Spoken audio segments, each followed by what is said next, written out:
اچھا،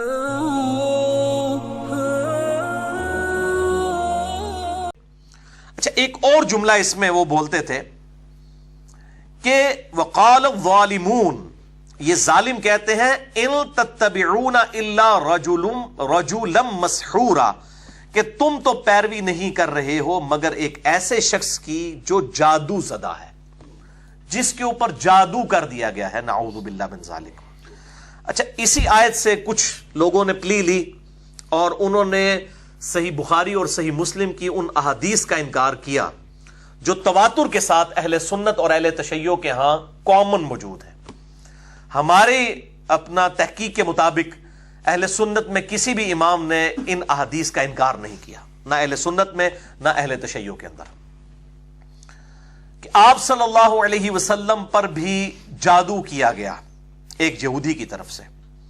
تو وہ کہتے ہیں جی یہ تو کافر اعتراض کرتے تھے کہ یہ تو جادو زدہ شخص ہے جس کی تم پیروی کر رہے ہو، تو یہ کافروں کا اعتراض تھا، اور اللہ تعالیٰ نے اس پہ فرمایا انظر کیف ضربوا لک الامثال، اے محبوب صلی اللہ علیہ وسلم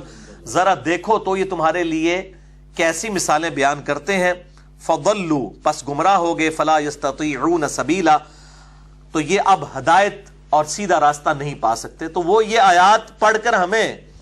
اہل سنت کو سناتے ہیں اور کہتے ہیں کہ جی آپ گمراہ ہو گئے ہیں کیونکہ آپ صلی اللہ علیہ وآلہ وسلم کے لیے آپ ایسا عقیدہ رکھتے ہیں کہ آپ صلی اللہ علیہ وسلم پر جادو ہوا تھا، حالانکہ یہ کانٹیکسٹ ہی ڈیفرنٹ ہے۔ یہ کانٹیکسٹ بتا رہا ہے کہ وہ قرآن حکیم کو جادو کہتے تھے، تو مسلمانوں میں سنی ہو یا شیعہ ہو کس کا یہ عقیدہ ہے یہ قرآن پاک جادو کے ذریعے آپ صلی اللہ علیہ وسلم پر نازل ہوا ہے؟ یہ کہتے تھے کہ جو آپ صلی اللہ علیہ وسلم کلام بولتے ہیں یہ آپ پر کوئی جادو کا اثر ہے، کلام کو وہ جادو کا اثر کہتے تھے، نہ کہ یہ کہہ رہے تھے کہ اس کے اوپر یہ جادو ہوا ہے تو اب یہ جادو کا اگر ہم مان لیں گے تو ہم وہ کافروں والا کام شروع کر دیں گے۔ بالکل، اور پھر کہتے ہیں کہ جی جب آپ صلی اللہ علیہ وسلم پر جادو ہوا تھا اس دوران جو وحی نازل ہوئی اس کی کریڈیبلٹی کیا ہے؟ بھائی وحی نازل کرنے والا اللہ ہے، اس کو پتا ہے کہ اس نے اپنی وحی کی حفاظت کیسے کرنی ہے۔ اس طرح کی پک اینڈ چوز کر کے پھر تو قرآن حکیم میں اللہ تعالیٰ نے کئی جگہ پر یہ بھی بات ارشاد فرمائی سورۃ الحجر کے اندر، انا کفیناک من المستہزئین، اے نبی صلی اللہ علیہ وسلم ہم کفایت کریں گے آپ کی طرف سے مذاق اڑانے والوں کے خلاف۔ اس کا اگر کوئی شخص یہ رزلٹ نکال دے کہ جی آپ صلی اللہ علیہ وسلم کا کوئی کبھی مذاق نہیں اڑا سکے گا کیونکہ اللہ تعالیٰ نے فرمایا کہ ہم کافی ہیں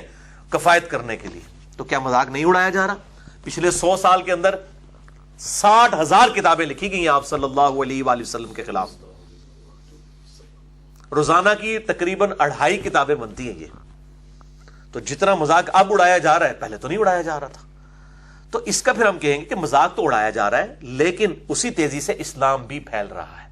آپ کوئی کہنے جی قرآن میں آیا کہ ہم استہزاء کرنے والوں کی طرف سے کافی ہو جائیں گے تو اب کسی کی جرت نہیں ہوگی۔ اسی طریقے سے اللہ تعالیٰ فرماتا ہے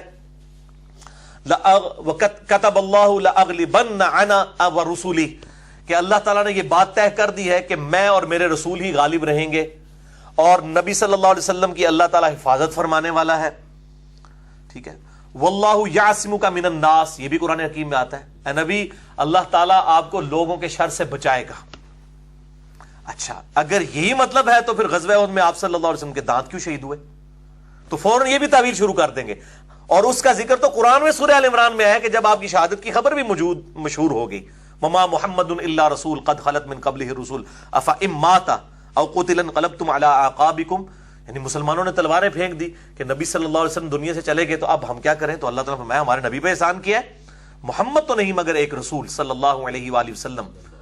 اور ان سے پہلے بھی کئی رسول گزرے، اگر یہ فوت ہو جائیں، یہ شہید کر دیے جائیں تو کیا تم اپنے دین سے الٹے قدم پھر جاؤ گے؟ جو الٹے قدم پھرے گا